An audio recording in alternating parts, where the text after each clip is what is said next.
भारतासाठी आंतरराष्ट्रीय स्तरावरची 8 पदकं जिंकली होती। ऑलिम्पिकमध्ये तिला सुवर्णवेध घ्यायचा होता, पण डॉक्टर संपदा सारखाच तिला त्रास झाला आणि तिनं आयुष्य संपवलं। ही कहाणी आहे रोहिणी कलमची, जिने आशियाई क्रीडा स्पर्धांमध्ये भारताचं प्रतिनिधित्व केलं। मध्य प्रदेशातल्या देवास शहरातल्या अर्जुन नगर भागात ती राहत होती। सुट्ट्यांसाठी ती गावी आली आणि दुसऱ्याच दिवशी राहत्या घरात तिनं स्वतःला संपून घेतलं।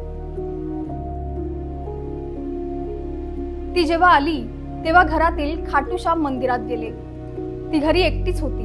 तिच्या वडिलांच्या म्हणण्यानुसार ती ज्या शाळेत मार्शल आर्ट शिकवत होती तिथं तिला त्रास दिला जात होता आणि त्यातूनच तिनं हे केलेलं असावं। पोलिसांना घटनास्थळी कुठलंही पत्र सापडलं नाही। टोकाचं पाऊल उचलण्याआधी तिनं आईला कॉल केला होता।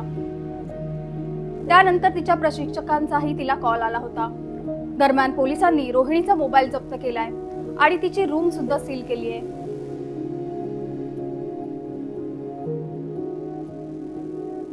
दरम्यान ही आत्महत्या आहे की रोहिणीला संपवलं गेलंय हे पोलीस चौकशीत समोर येईल। मात्र यामुळे भारताच्या क्रीडा क्षेत्राचं मोठं नुकसान झालंय हे मात्र नक्की। तुम्हाला काय वाटतं, भारतात खेळाडूंच्या मानसिक आरोग्याकडे लक्ष दिलं जातंय का? आम्हाला खाली कमेंट करून नक्की सांगा।